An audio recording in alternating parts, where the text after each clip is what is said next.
আসসালামু আলাইকুম। কেমন আছেন সবাই? আলহামদুলিল্লাহ আমরা কিন্তু ভালো আছি।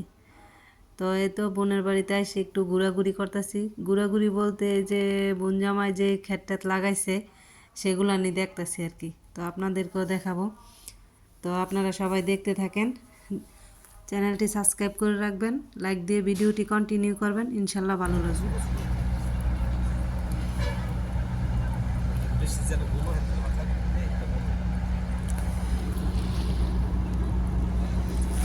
অনেক ইয়াজু ইকরাই ভয় পাই যাচ্ছে। ও যে কি ঢেউ আইতাছে, কি আওয়াজ! হ্যাঁ, অনেক জোয়ার আইব না?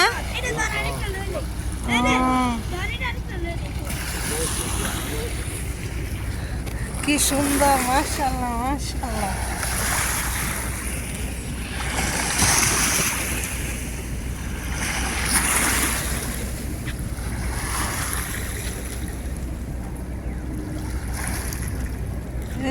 যেদিক দিয়ে দেখেন মাত্র সূর্যটা উঠতেছে, আর এদিক দিয়ে এই যে কি সুন্দর নদীর ঢেউ, আর এই যে এদিক দিয়ে দেখেন ক্ষেত। এই যে আমার বোন জামা, আমার মেয়ে, আমার বাগনি শাক তুলতেছে, আর এই যে লাউ ক্ষেত আমার বোন জামাইদের। আর এই যে এই মাদ্রাসা বলতে এটা হচ্ছে একটা এতিমখানা। তো এটা প্রতিষ্ঠিত হয়েছে আমার ছোট মামা, তো উনি তো মারা গেছে।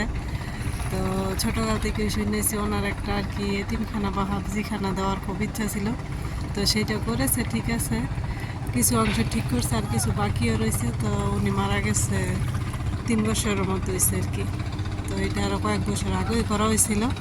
এটা কিন্তু একবারে নদীর সাথে, আর এটার পিছনে মসজিদ, মসজিদের সাথেই আমার বড় বোনের বাড়ি আর কি।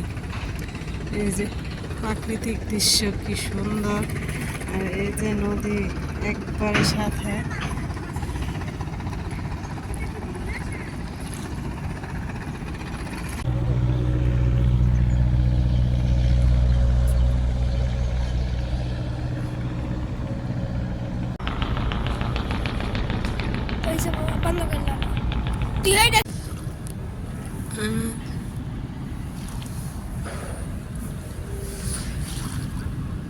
কি সুন্দর।